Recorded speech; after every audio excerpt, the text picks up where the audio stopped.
과대망상이다, 어이가 없다 이런 생각이 들고요. 자신들의 잣대로 우리 이재명 정부랑 민주당을 생각을 하는 것 같습니다. 국감 마지막에 그 부분이 이제 사실 민주당 의원들이 밝혀낸 부분이 윤석열은 무작위 배당이 아니었다. 영장 판사를 했고 이 영장 판사들이 지금 특검 수사를 번번이 방해하는데 네. 그야말로 앞장서고 있는 상황이고요. 그래서 1년의 이 사법부의 여러 가지 행태들이 과연 이게 우연이겠냐? 그렇지 않을 가능성이 높다. 네. 이렇게 보고 있는 거죠. 다소 좀 매끄럽지 못한 부분이 있었다는 점은 뭐 분명하고요. 네. 대통령님께서 이 여러 가지 역대급 성과를 내고 정말 대한민국 국민들이 자랑스럽다 생각을 그런 이제 훌륭한 성과를 내고 계시잖아요. 그래서 당에서는 이걸 가장 우선적으로 국민들에게 알리고 대통령님이 빛날 수 있도록 해야 된다. 이건 모두가 공감하고 있고 네. 다음번에 지방선거도 그런 게 되풀이 될 가능성이 상당히 높다. 네. 그렇기 때문에 개혁적이면서도 중도층에 어필할 수 있는 두 개가 다 강남권의 소구력이 있는 이런 네. 그걸 뭐 누구라고 얘기할 수 있는 건 아니고요. 우리 당 후보들이 다 훌륭하고 그렇게 본인도 말해놓고 너무 민망한 거예요. 네, 이번 시간은 더불어민주당 수석 최고위원이시죠, 전현희 의원 모시고 사법개혁 관련된 이야기도 좀 여쭤보도록 하고요. 또 조금 전 나왔던 한동훈 전 대표에게도 한번 여쭤볼까 싶습니다. 전현희 의원님 어서 오십시오. 안녕하세요. 네, 반갑습니다. 자, 그리고 신혜영 기자가 함께 도와주시겠습니다. 안녕하십니까. 네, 고맙습니다. 자, 일단 전현희 의원님은 법사위에 계시죠? 네. 네.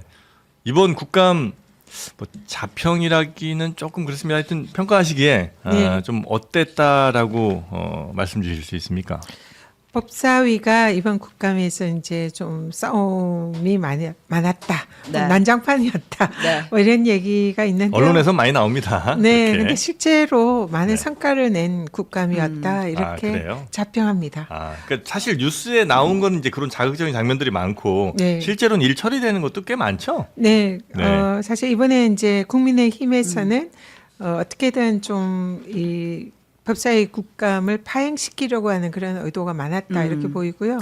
민주당은 이번 국감을 내란 청산 국감 이걸로 하겠다. 그래서 이 이제 양진영에서 처음부터 작정하고 서로 싸울 수밖에 없는 그런 네네네. 구도였고요. 네. 그렇지만 국민의힘의 방해에도 불구하고 국감에서 실제로 많은 성과가 났던 것 같습니다. 가장 대표적인 거는 조희대 대법원장의 이 사상 초유 최단기가 이재명 후보의 유죄 취지 파기환송 판결 그것이 네. 어떻게 과연 가능했는가 그리고 위법은 없었는가 이 부분에서 제 자랑하긴 좀 그렇습니다만 제가 그 대법원의 경우에는 당시에 10월 10일부터 형사재판에서 전자문서가 합법화됐기 때문에 그 이전에는 종이 기록만 증거 능력 있는 재판 기록이다. 네. 그런데 5월달 당시는 그러면 종이 기록을 읽고 그에 근거해서 판결을 해야 되는데 그렇다면 7만여 페이지에 달하는 이 종이 기록을 대법관 12명이 읽으려면 다 복사를 해야 되고 7만 페이지만 해도 거의 한 트럭분이거든요. 그걸 84만 부 정도를 복사를 해서 나눠줘야 되는데 그는 안 불가능하다? 했다. 사실상 안 했다. 그래서 종이 기록을 사실상 읽지 않았다. 이게 이제 확인이 밝혀진 내용이다. 됐고요. 그러니까. 그러면 네. 이거는 일종의 위법 수집 증거가 되기 때문에 절차적 위법. 재판 네. 자체가 사실상 불법 재판일 가능성이 매우 높은 거죠. 네. 그래서 이 부분은 그 사상 초유의 그 파기환송 판결이 불법으로 점철된 그런 판결이었다. 네. 이게 확인이 된 거고요. 네네네. 그러면 당시에 대법원이 이재명 후보에 대한 대선 개입 이 부분이 좀 더 명확해지고 뚜렷해지는 그런 부분입니다. 네. 그리고 뭐 법조 비리에 대해서 내부의 자정 이런 능력이 없다는 게 확인이 됐고 네. 또 뭐 검찰 개혁의 당위성 사실상 수원지검에서 이 진술 세미나 네네. 이것이 실제로 있었다. 이런 부분에 뭐 관련된 교도 간의 증언 뭐 이런 걸 통해서 어느 정도 밝혀졌다. 그러면 네. 그동안 이제 민주당에서는 조희대 대법원장이 정치적으로 개입했다는 의심을 하고 있던 것인데 지금 이런 과정에서 법사위 과정에서 절차상 위법 사항까지 드러났다고 한다면 진짜 탄핵까지 갈 수도 있었던 거 아니에요? 지금 그 부분에 관해서 아직 당에서 탄핵까지는 논의를 하지 않고 있고요. 네. 지금 여러 가지 절차적인 위법이 확인이 됐기 때문에 네.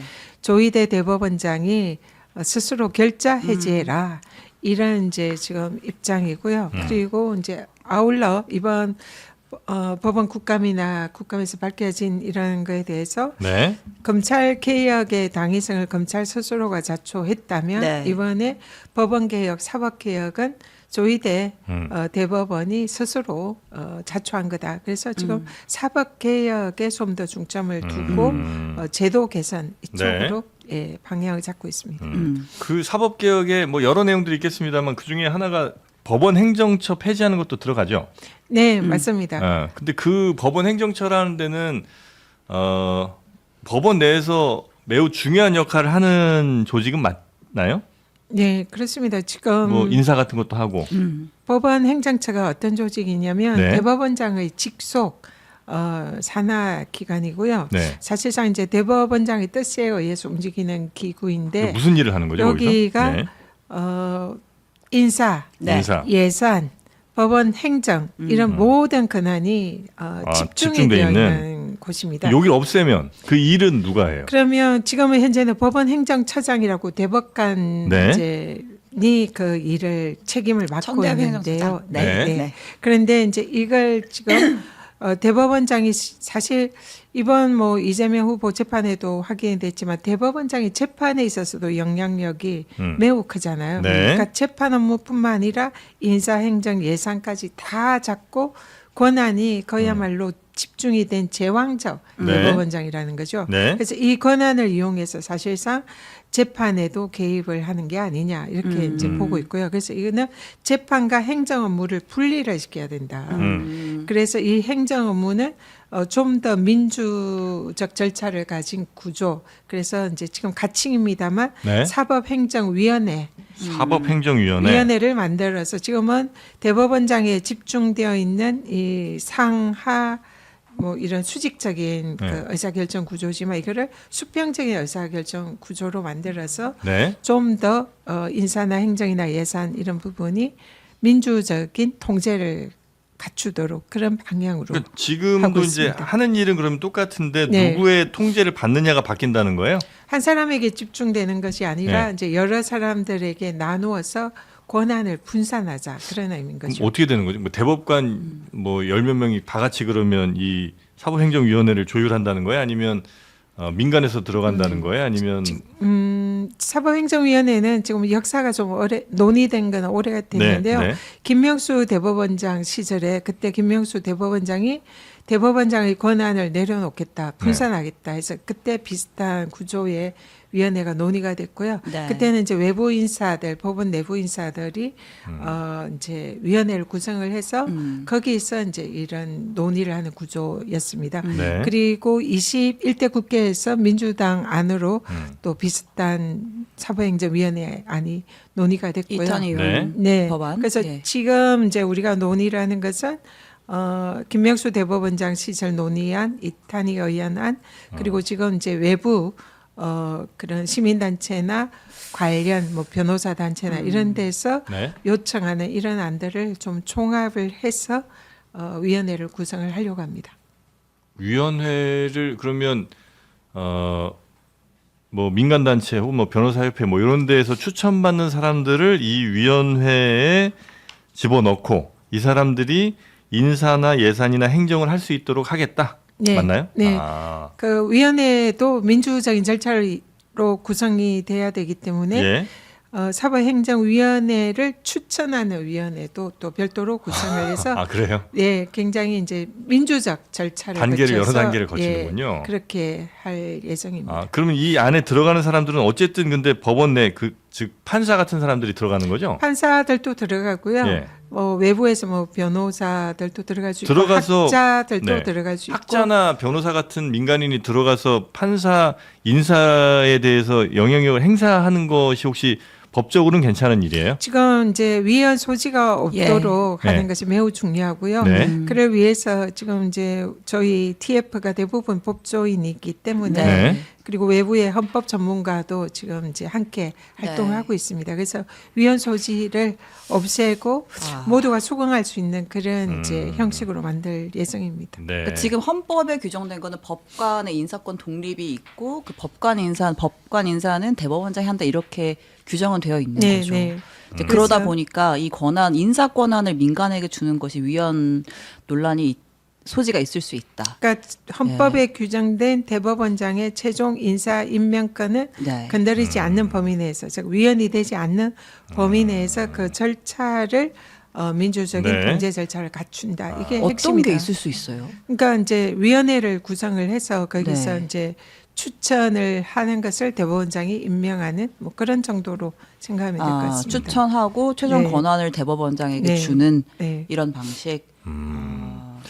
그래서 지금 당내에서는 의견이 다 모아진 상황이에요? 아니면 아직도 여전히 좀 모으고 계시는 상황이에요? 이번 주 월요일에 출범을 해서요. 네. 네. 지금 한 회의를 3번 정도 했고요. 아. 네. 그러니까 지금 현재는 논의하는 아, 과정이고요. 그래요? 의견을 수렴하고 있는 과정입니다. 그러니까 민주당의 사법개혁 TF가 원래 있었는데 이 법원 행정처를 개편하는 거를 조금 더 집중적으로 들여다보는 그 사법 행정 정상화 TF 거기 위원장을 지금 맡으신 거죠? 네, 사법개혁 TF는 네. 이제 해산을 했고요. 네. 그 역할은 이제 기존의 5대 사법개혁안을 제시를 하고 당론으로 추인을 하면서 네. 이제 역할이 종료가 됐습니다. 네. 근데 사실 그 많은 분들께서 네. 사법개혁의 핵심은 예. 지금 이 사법행정의 개혁이다. 예.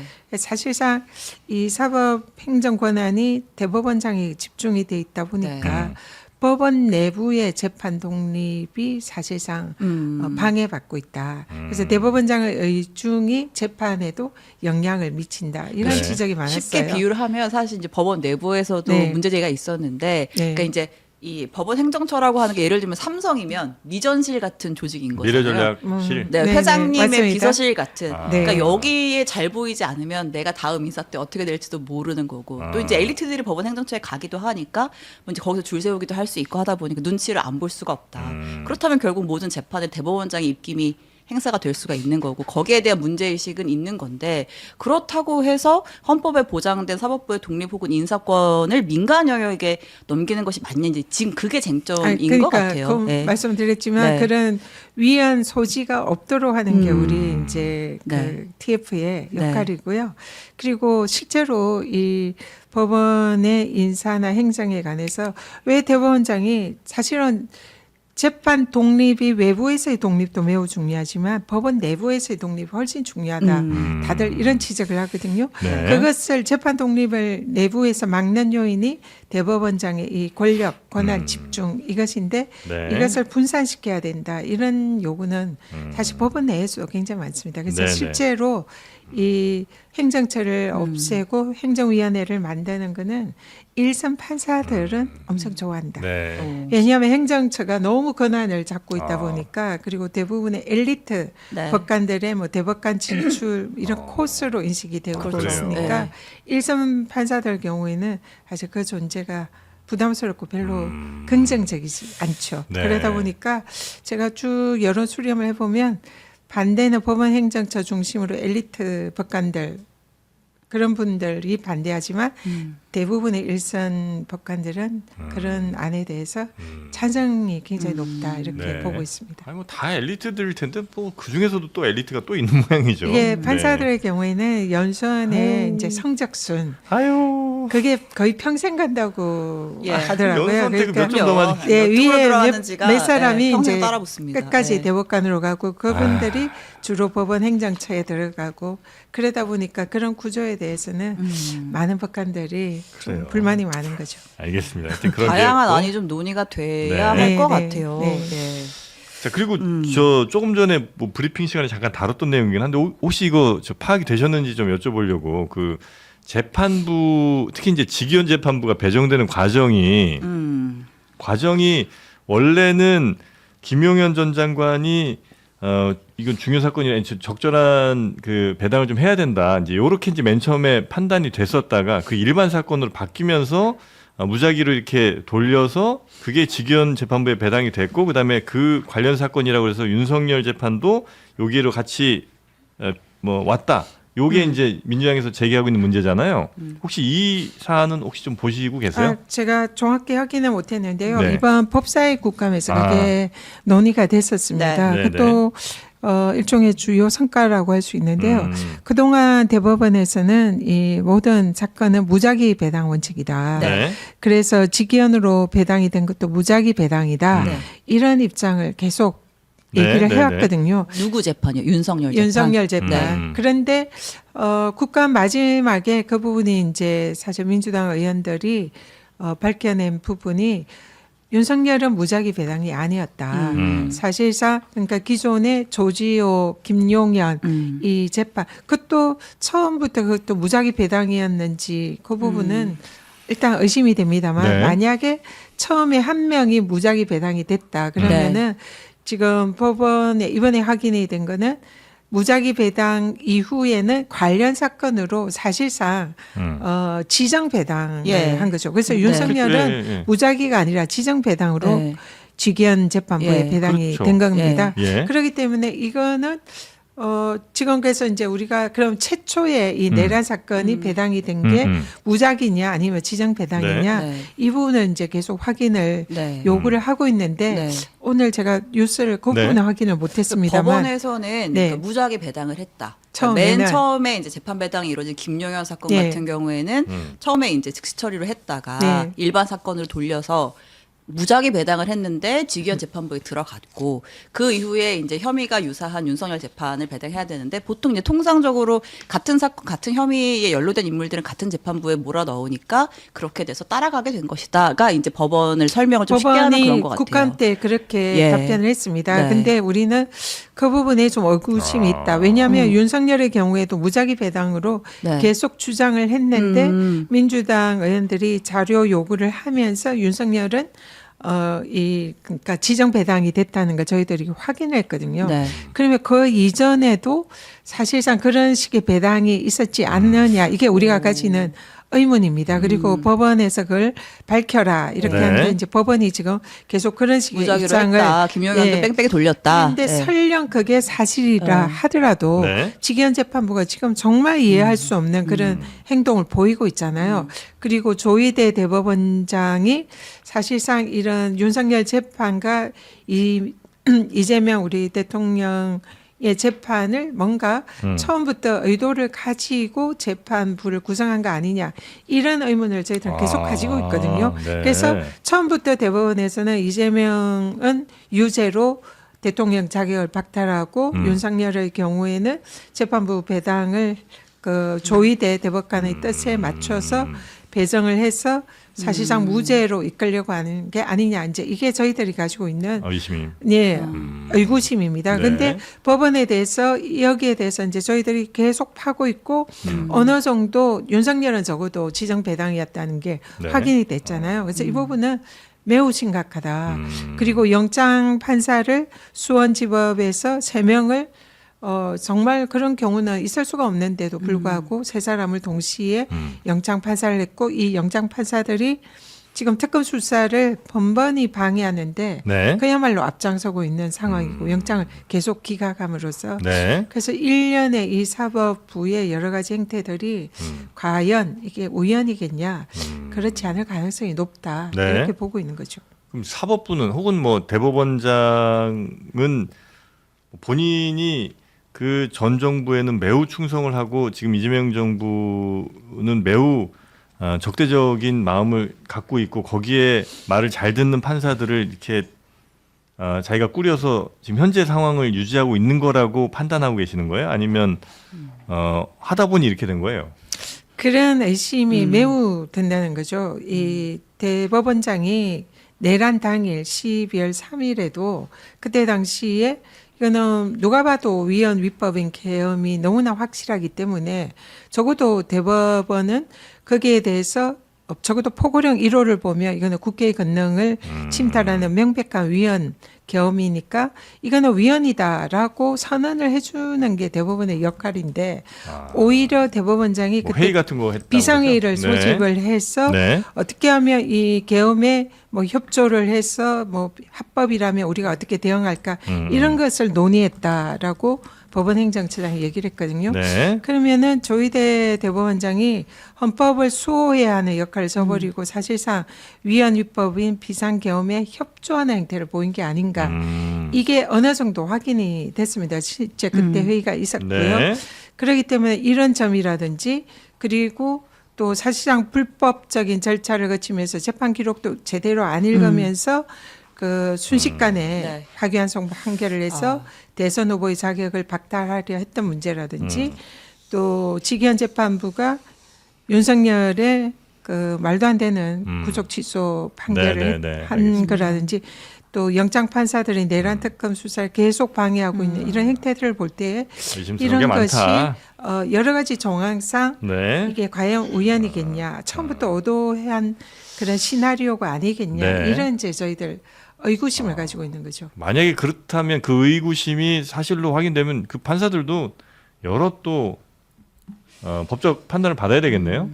지금 당연히 이제 그러게 되겠죠. 공수처의 이 부분에 시민단체에 의해서 현재 고발 조치가 된 걸로 알고 있고요. 아마 네. 내란 특검에도 고발이 된 걸로 알고 있는데 어쨌든 사법부라는 이 천홍성에 갇혀 있어서 그런 것을 밝혀내는 게 쉽지가 않습니다. 그래서 이제 이런 그동안에 우리가 목격했던 사법부의 불합리한 행태, 위헌 위법한 이런 행태를 해체하기 위한 그런 이제 역할을 저희 사법 행정정상화 TF에서 맡고 있다라고 보시면 될 것 같습니다. 알겠습니다.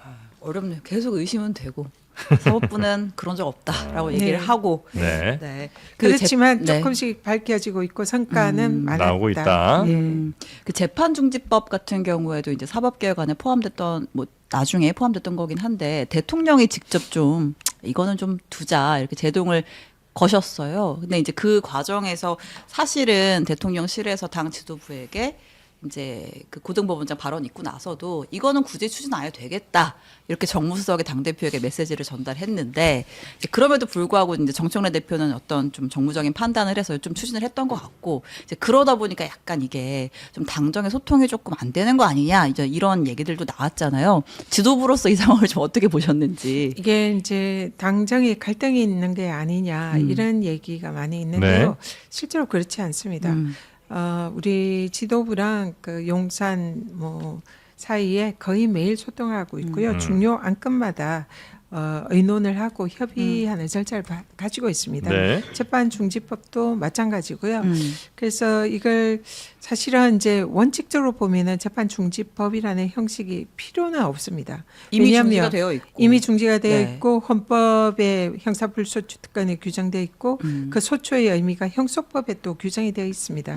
기소와 또 재판 수행이라는 그래서 소추는 이미 헌법과 법률에 의해서 중단되는 게 너무 명확하고 헌법학자들도 거의 압도적 다수설이 재판이 중단된다. 네. 이렇게 얘기를 하고 있고요. 재판부 5개 재판부가 다 중지를 했지 않습니까? 그렇기 때문에 이미 이 논쟁이 종결된 사안이다. 네. 그럼에도 불구하고 이제 국민의힘이 법사위 국감 때 계속적으로 재판 재개를 해라. 검찰에 대해서도 요구하고 법원에 대해서도 요구를 하고 하도 집요하게 요구를 하니까 이론적으로 재개할 수 있다. 뭐 이런 이제 발언도 있었잖아요. 네. 물론 뭐 이론적으로는 추정이기 때문에 재개를 할 수 있다고 볼 수도 있죠. 그렇지만 재개는 하지 못한다는 것은 이건 너무나 명확한 사안이거든요. 그런데도 불구하고 아까도 얘기했지만 이 법원이나 검찰을 과연 우리가 믿을 수 있겠냐. 그런 발언을 국감에서 와서 이론상 재개할 수 있다. 이런 발언을 하고 검찰도 중앙지검장이 대응 방법을 뭐 찾아보겠다는 뭐 이런 식으로 발언을 하다 보니까 민주당 의원들로서는 뭐 무조건 이건 종결된 사안이지만 불안함이 있는 거죠. 그렇기 때문에 그것을 아예 그냥 명확하게 법 규정을 해서 정리를 할 필요가 있다 이런 생각들을 하는 의원들이 생긴 거죠.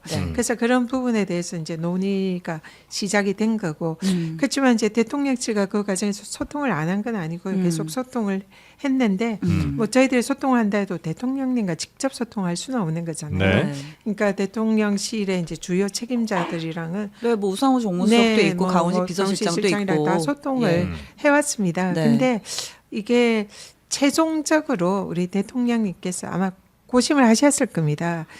또 추경호 원내대표의 지금 특검 영장 청구도 있고 또 국회 시정연설도 있고 네. 이런 걸 앞둔 상황에서 대통령께서 당신이 당사자 하시니까 이거는 그냥 더 이상 추진 안 하는 게 좋겠다. 네. 결단을 하신 거죠. 예. 그래서 당에서도 그게 이제 맞춰서 네. 종결을 한 거고. 보통 이런 결단이 물밑에서 전달이 되고 이루어지잖아요. 소통이 된다라고 하는 게 그러니까 추진하겠다라고 당대표가 얘기하고 하루 만에 비서실장이 조금 대통령을 정쟁으로 끌지 말라 이런 브리핑을 하는 경우보다는 그래. 물밑에서 이미 이런 소통이 다 이루어져야 되는데 좀 표면적으로 자꾸 이런 얘기들이 나오니까 좀 그런 것 같거든요. 예. 조금 매끄럽지 못한 부분이 네. 있었는데 소통이 없었던 건 아니고요. 네.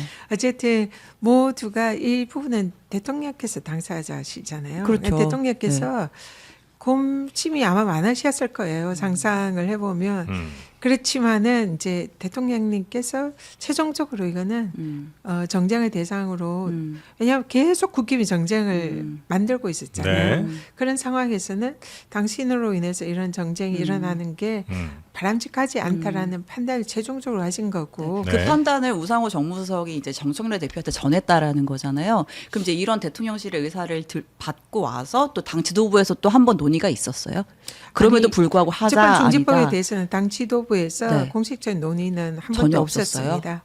그게 이제 그 불거진 것은 그 법안을 이제 네. 주도적으로 네. 발의를 하고 처리를 했던 네. 우리 법사위의 이제 뭐 김영민 의원이라든지 간사께서 예. 그분의 입장에서 자신이 발의를 했고 통과를 시켰던 법이고 네. 본회의에 올라가 있는 법이잖아요. 예. 그러니까 본회의에 올라간 법을 빨리 처리했으면 좋겠다는 그런 원론적인 발언을 했고 그것이 이제 계속 그 언론에 보도가 되면서 네. 국힘이 그거에 대해서 이제 계속 문제를 제기를 한 사안이었죠. 그게 당 지도부에서 추진하자 말자 이런 식으로 논의가 된 적은 없었습니다. 네. 근데 아마 이 현재 뭐 명청 갈등이다 뭐 이런 얘기를 이제 꺼내는 사람들 혹은 지금 정청래 지도부에 좀 불만을 가진 이재명 대통령을 지지하시는데도 불구하고 그런 분들은 예를 들면 무슨 에이펙이나 아니면 뭐 협상이나 이런 사실은 어찌 보면 지지하는 분들 입장에서는 대통령이 빛날 순간들이 굉장히 많은데 그래서 충분히 빛나게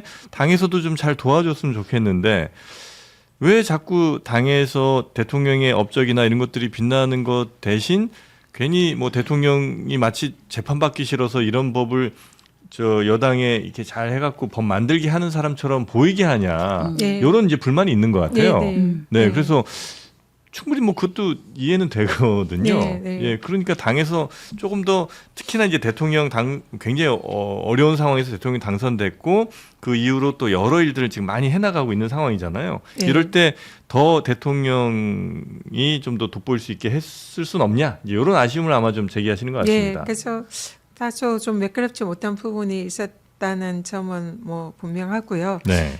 대통령님께서 이 여러 가지 역대급 성과를 내고 에이펙 또 관세 협상 그리고 외교에 있어서 정말 대한민국 국민들이 자랑스럽다 생각할 그런 이제 훌륭한 성과를 내고 계시잖아요. 그래서 당에서는 이걸 가장 우선적으로 국민들에게 알리고 대통령님이 빛날 수 있도록 해야 된다. 이건 모두가 공감하고 있고 네.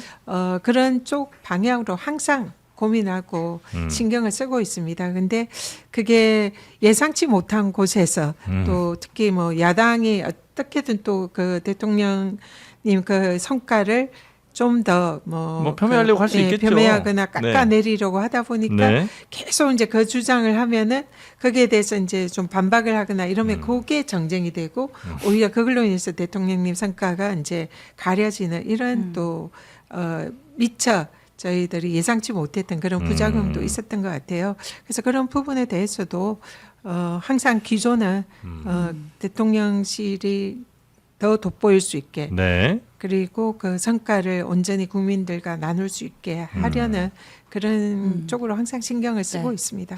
네. 이 와중에 그 한동훈 전 대표 발언이 또 엄청 논란이 됐잖아요. 네. 이재명 대통령의 재판이 재개되면 계엄 선포할지도 모른다. 라고 훅 던져놓고 논란이 되니까 그러면 이제 이재명 대통령 계엄 선포 안 한다고 약속해라 이렇게 나섰는데 어떻게 좀 들으셨어요? 네, 너무 좀 과대망상이다, 어이가 없다 이런 생각이 들고요. 그 자신들의 잣대로 우리 이재명 정부랑 민주당을 생각을 하는 것 같습니다. 지금 윤석열의 경우에는 정말 진짜 모두가 깜짝 놀랄 정도로 그런 사상 초유의 그 대통령의 친위 쿠데타 네. 비상계엄을 했잖아요. 그 뭐 누구도 우리 민주당으로서는 그렇게 할 수 있는 그런 역사도 없었고 그런 생각조차 못하는데 그런 세계에 젖어 있다 보니까 한동훈의 경우에는 민주당 이재명 대통령도 민주당도 계엄할 수 있는 거 아니야. 자기들 기준에 맞춰서 생각을 하는데 정말 과대망상이다. 꿈깨라. 그럴 일은 절대 없다. 네. 그리고 또 재판 재개가 될 이유도 없다. 아까도 얘기했지만 이미 다 논쟁이 끝난 사안입니다. 네, 네. 그런데 그 일어나지도 않은 일을 그렇게 또 전제를 해가지고 그러면 비상계엄 할 거 아니야? 이 말은 정말 근거도 틀렸고 네. 그 하는 발언도 틀렸고 말도 안 되는 발언이다. 네. 대응할 가치조차 가치가 없다? 없는 발언이다. 예. 아무튼 저는 잠깐 돌아가면 그래서 어차피 재개될 가능성이 없는데 굳이 왜 재판 중립법을 발의해서 이게 논란이 됐나 아쉬운 부분이 좀 네, 있어가지고 네. 그 질문 드렸던 거고 네. 그 추경호 원내대표 이제 체포동의안 국회로 넘어오잖아요. 네. 뭐 일단은 뭐 의원 숫자로 봤을 땐 당연히 통과가 될 걸로 보이고 구속까지 무난하게 갈 수 있을 거라고 보세요? 법원의 지금 판단이 어떻게 나올지. 일단 걸림돌은 있습니다. 지금 그동안에 이 영장 판사들의 태도를 볼 때 번번이 결정적인 사안에서 지금 영장을 기각하면서 특검 수사에 제동을 걸었습니다. 한덕수의 구속영장 기각, 박성재의 구속영장 기각, 네. 최근에 최혜병 사건에서 주요 이종섭, 피의자 5명 영장을 몽땅 줄줄이 기각을 했고요. 지금 법원이 그러니까 조희대 대법원으로 구성된 이 법원에 대해서 우리가 의심을 가질 수밖에 없는 게 내란 종식 그리고 이 위헌 위법한 이런 비상계엄에 대해서 나라를 바로 세우고 헌정 질서를 바로 세울 가장 책임 있는 주체가 법원인데 법원이 거기에 전혀 협조를 하지 않고 이 내란이라는 엄청난 사건을 마치 일반 사건처럼 취급을 하고 있다. 이런 생각을 지울 수가 없습니다. 네. 그런 차원에서는 주경호 원내대표의 영장 발부도 쉽지는 않은 상황이다라는 네. 생각은 들어요. 그렇지만 네. 지금 추경호 대표가 받고 있는 이 혐의는 매우 위중하거든요. 네. 실제로 비상계엄을 해제를 시키는 거는 이거는 국회의 헌법상 책무입니다. 네. 해도 네. 되고 안 해도 되고 그런 문제가 아니에요. 이건 헌법에 딱 규정되어 있는 국회의 계엄 해제 요구권이라는 헌법상 책무가 딱 규정되어 네. 있어요.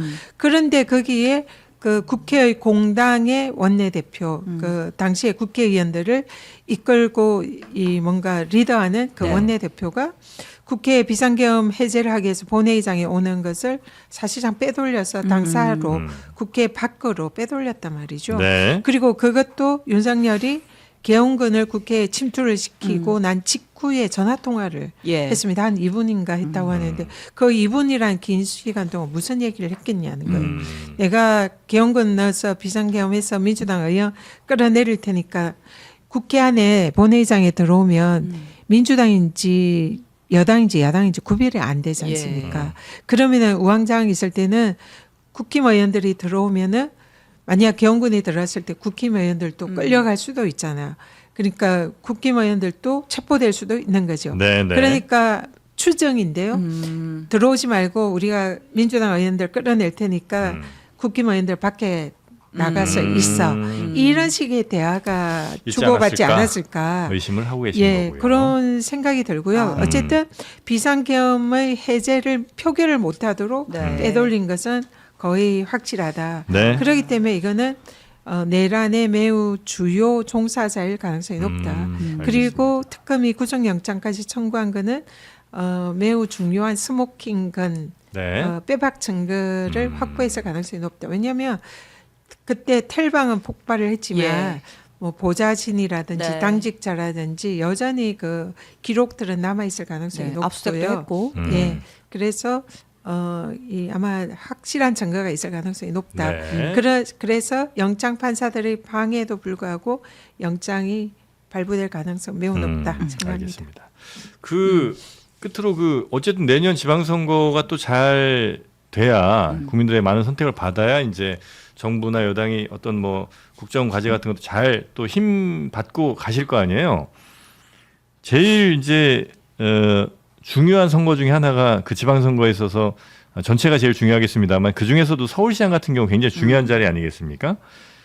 민주당에서도 아마 여러분들이 준비하시는 걸로 알고 있는데 어떤 후보가 민주당의 후보가 돼야 누구라고 뭐 이름을 말씀드린 건 아니고요. 어떤 후보가 돼야 오세훈 시장을 꺾고 민주당 후보가 당선이 돼서 잘 또 서울시를 운영할 수 있을지 어떤 분이 돼야 된다고 보십니까? 일단 민주당 후보의 가장 중요한 제 자질이랄까 이거는 네.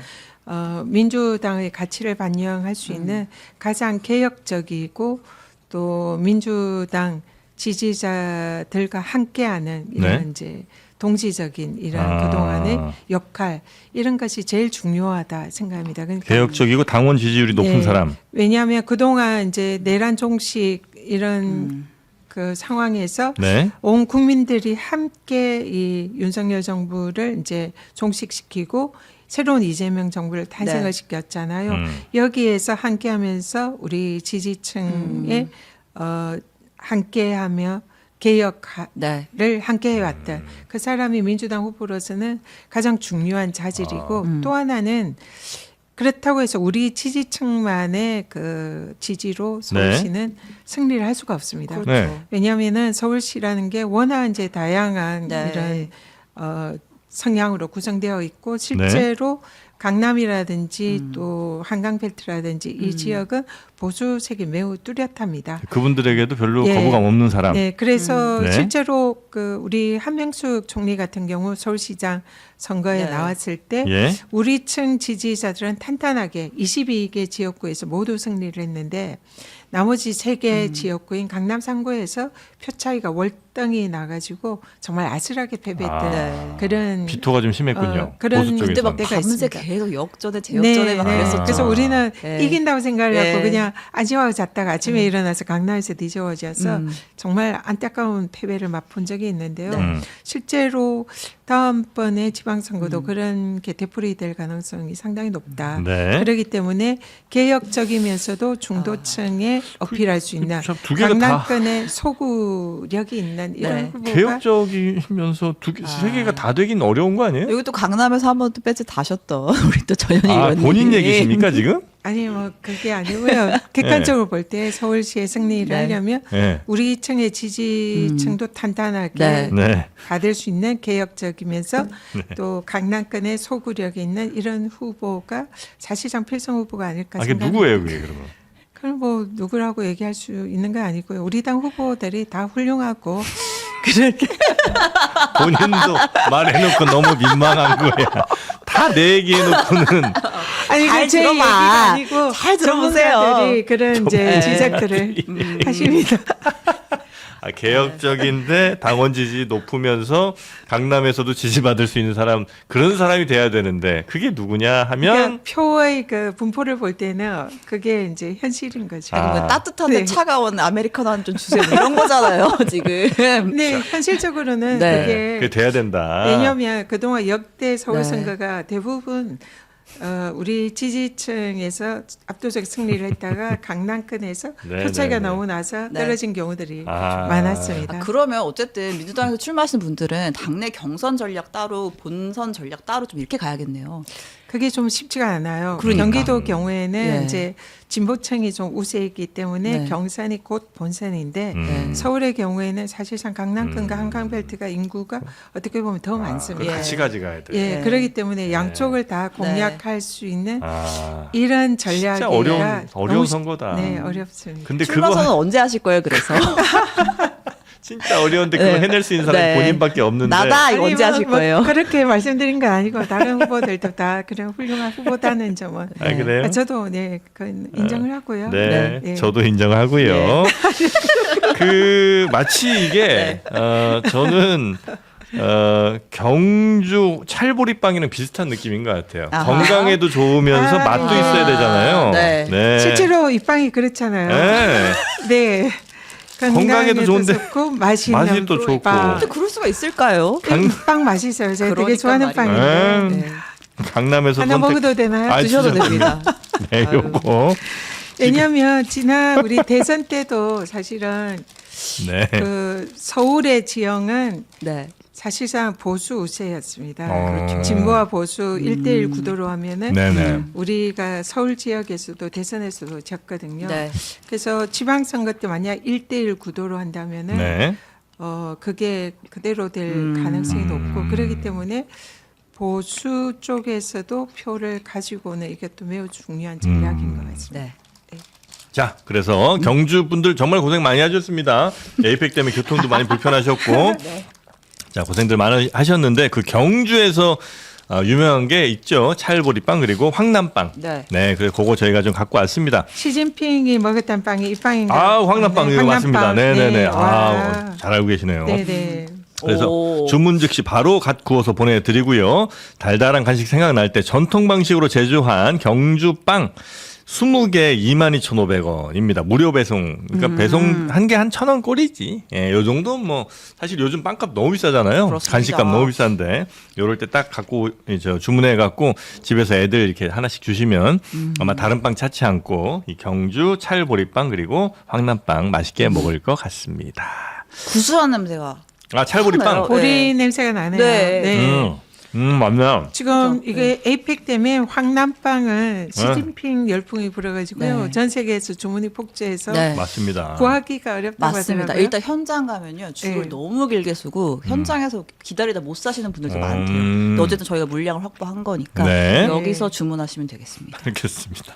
자, 오늘 전현희 의원님 모시고 네, 여러 말씀 들어봤으나 결론은 나다. 나다. 그렇게 얘기한 적 없고요. 우리 네. 당에 훌륭한 후보들이 많으니까 많다. 네. 많이 응원 부탁드립니다. 딴 사람 돼도 돼요? 그럼요. 훌륭한 그래서 네. 필승 후보가 반드시 아. 돼야 된다. 이런 그렇습니까? 말씀입니다. 알겠습니다. 자, 오늘 함께 해주셔서 대단히 감사하고요. 저희는 또 우리 돈단속 해야죠. 우리 네. 주머니 돈단속 하는 시간 바로 이어서 가겠습니다. 전현희 의원님 대단히 감사하고 또 뵙겠습니다. 네. 고맙습니다. 감사합니다.